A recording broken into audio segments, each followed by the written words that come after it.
अधेड़ उम्र में सास की शादी। रेशमा आज बहुत खुश होती है। आज उसकी शादी को पूरे 10 साल हो जाते हैं।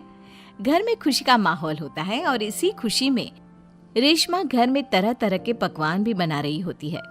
इसी बीच रेशमा की पड़ोसन उनके घर आती है और उससे कहती है, क्यों रेशमा, आज घर में बड़े पकवान बन रहे हैं, कुछ खास है क्या आज?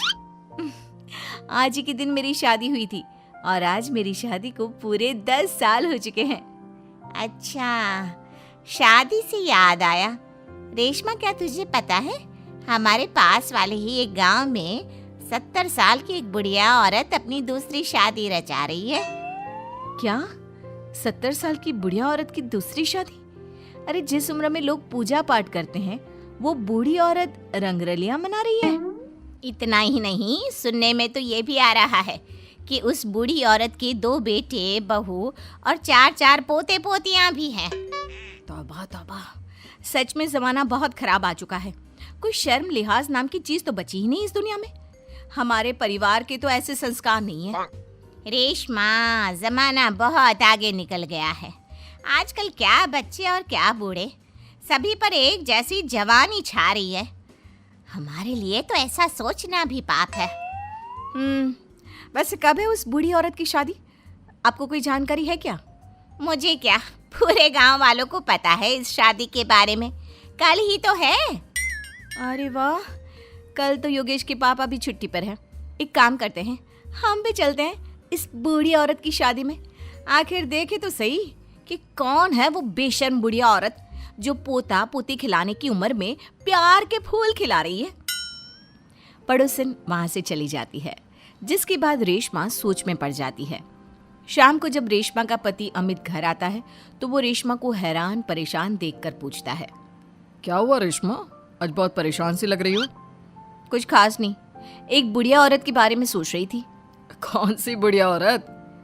रेशमा अमित की ओर देखती है और उसे बताते हुए कहती है, हमारे पास वाले गांव में ही एक बूढ़ी औरत है जो अपनी उम्र के आखिरी पड़ाव में अब लव अफेयर कर रही है और कल उसकी शादी भी है। ताज्जुब की बात तो ये है कि उसके 2 बहू बेटे और 4 पोते पोतियां भी हैं, फिर भी किसी ने उसे नहीं रोका। अरे इतना भरा पूरा परिवार होने के बाद वो अपना दूसरा घर क्यों बसाना चाह रही है?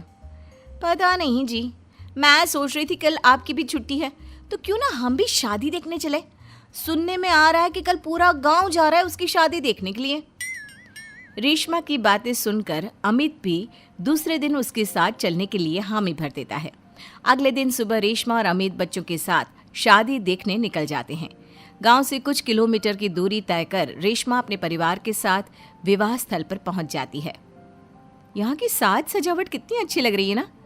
ऐसा लग रहा है मानो किसी नई नवेली दुल्हन की शादी हो। देख कर तो ऐसा ही लग रहा है, लेकिन वो बूढ़ी औरत है कहाँ पर जिसके इतने किस्से सुनने को मिल रहे हैं?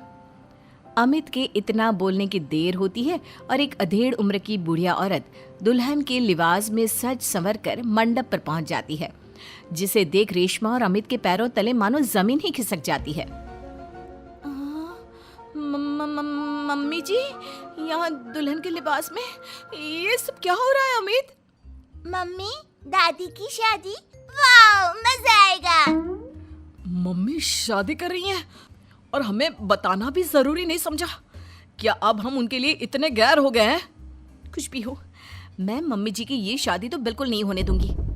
रेशमा अपनी सास सुशीला की तरफ जाती है। सुशीला अपनी बहू को देखकर सकते में पड़ जाती है। रेशमा, तू यहाँ क्या कर रही है? मेरी छोड़िए मम्मी जी, और आप अपना बताइए, आप यहाँ दुल्हन के लिबास में क्या कर रही हैं? आप इस उम्र में शादी कर रही हैं? जानती है समाज कितनी थू थू करेगा हम पर। समाज के डर से जीना नहीं छोड़ देते बहू। मैं अपनी इस नई जिंदगी से बहुत खुश हूँ और खुशी खुशी अपनी मर्जी से ये शादी करना चाहती हूँ।